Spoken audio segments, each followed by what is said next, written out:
नमस्कार दोस्तों, आज की हमारी कहानी आपको अच्छी लगे तो प्लीज़ मेरे चैनल को सब्सक्राइब करें और वीडियो को लाइक करें। शाम होते ही अवनी का बेटा बाहर घूमने के लिए परेशान करने लगा। पहले तो वो ये बोलकर समझा देती थी कि बाहर कोई नहीं जा रहा है, देखो पापा भी घर पर है।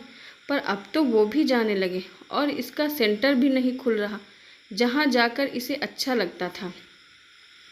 दिन भर अवनी उसे किसी न किसी काम में व्यस्त रखती है, पर शाम होते ही ये बाहर जाने की जिद करने लगता है। शाम के समय काम अवनी आसानी से कर पाए, इसीलिए वो उसे एक राउंड यूं ही सड़क पर घुमा लाती है। उस दिन भी अवनी उसे यूं ही घुमाने ले गई थी, पर पार्क के पास पहुंचते ही बेटा अंदर जाने की जिद करने लगा और सड़क के बीचों बीच ही बैठ गया। लॉकडाउन की वजह से पार्क के गेट पर तो ताला लगा था, पर यह बात अवनी उसे कैसे समझाती। जाने कितनी बार अवनी ने अपने बेटे को ताला दिखाया, बताया कि ये बंद है और बड़ी मुश्किल से उसे वहाँ से उठा पाई। इस आपाधापी में कब अवनी के सर से चुन्नी हट गई उसे ये एहसास भी नहीं हुआ। जैसे तैसे बेटे को समझाकर उसे खड़ा किया और अवनी ने जल्दी से अपनी चुन्नी ठीक की और इस उम्मीद से कि शायद किसी ने देखा नहीं होगा उसे बिना चुन्नी के, क्योंकि अवनी के घर में बहुओं को सर ढकना अनिवार्य है। बेटे को लेकर घर आ गई। घर में घुसते ही अवनी को ससुर जी की कड़कती आवाज़ सुनाई दी, बहू तुमने तो पूरे मोहल्ले में मेरी नाक कटवा दी। ओह, तो मेरे आने से पहले मेरे सर से चुन्नी हटने की खबर घर आ गई। मन ही मन सोचते हुए अवनी चुपचाप अपने ससुर जी की डांट खा रही। बीच में सासू जी भी आग में घी का काम कर रही थी। देखो आज वो शर्मा जी बता के गए हैं कि तुम्हारी बहू सड़क पर बिना चुन्नी के घूम रही। अब जाने किसे सुनाएंगे और जाने कितने उलाहने आएंगे। अभी तो अवनी दोनों की बातें सुनकर आंखों में आंसू लिए बिना कुछ बोले बेटे को लेकर अंदर चली गई और खाने की तैयारी करने लगी। रात को जब अवनी का पति नवीन घर आया तो एक बार फिर घर का माहौल गर्म हो गया। देखो नवीन, तुम्हारी बीवी की वजह से पूरे मोहल्ले में हमारी थू थू हो रही है। पहले तो बेटे का बहाना बनाकर उसने साड़ी से सूट पहनना शुरू कर दिया और अब वो सड़क पर बिना सर ढके घूमती है। अब मैं इसे अपने घर में नहीं रख सकता, इसे इसके मायके भेज दूँ। नवीन तो समझता था कि अवनी के लिए कितना मुश्किल होता है बच्चे को संभालना। वो तो सुबह ऑफिस चला जाता है, दिन रात एक कर अवनी ही तो सारी जिम्मेदारी उठाती है।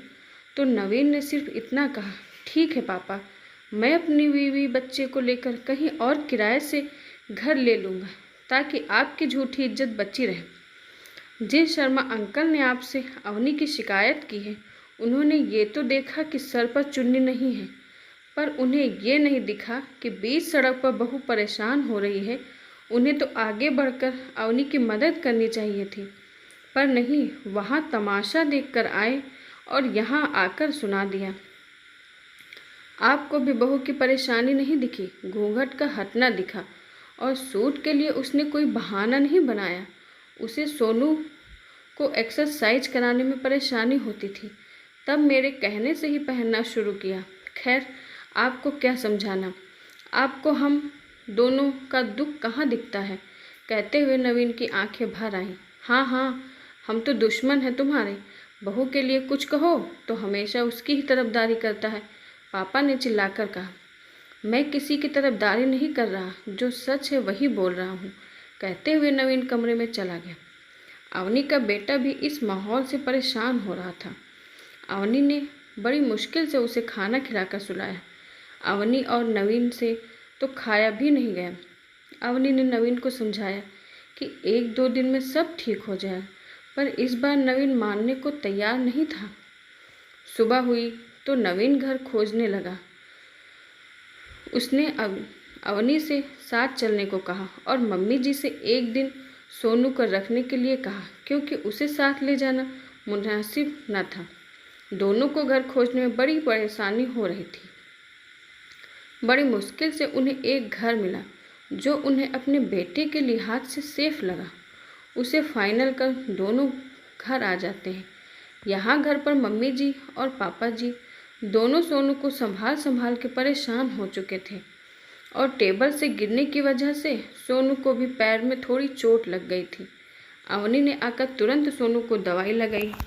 मम्मी पापा को चाय बना कर दी। मम्मी जी के सर में दोपहर में आराम न करने की वजह से दर्द हो गया था, तो उनका सर दबाकर उन्हें दवाई भी दी।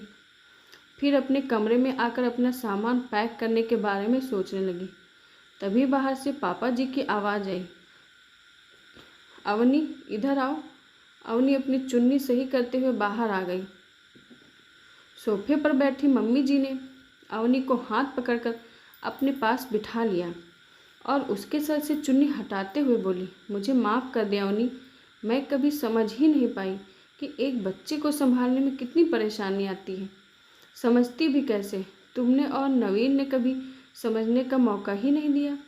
हमें तो लगता था जैसे सारे बच्चे परेशान करते हैं वैसे ही ये भी कर रहा है, पर आज जब तुम पहली बार सोनू को मेरे पास छोड़ कर गई तो पता चला कि कितना मुश्किल है। ऊपर से तुम्हें सर का पल्ला भी संभालना पड़ता है। तभी पापा जी बोले, आज से इसे संभालने में हम दोनों तुम्हारी मदद करेंगे और तुम बिल्कुल आज़ाद हो इस बंदिश से। फिर नवीन की तरफ देखकर बोले, बेटा तुम सही कह रहे थे, हमें अपनी झूठी इज्जत के आगे तुम दोनों का दर्द दिखा ही नहीं। हम ये देख ही नहीं पाए कि तुम दोनों कितना परेशान हो, पर अब ऐसा नहीं होगा। हम हर मुश्किल में तुम्हारे साथ हैं। बस तुम दोनों इस बच्चे का अच्छे से ख्याल रखो। नवीन और अवनी में ने मुस्कुराते हुए दोनों के पैर छू लिए। आज मुश्किलों के ढेर से एक मुश्किल कम हो गई। आशा करती हूँ दोस्तों आपको हमारी कहानी पसंद आई होगी। धन्यवाद।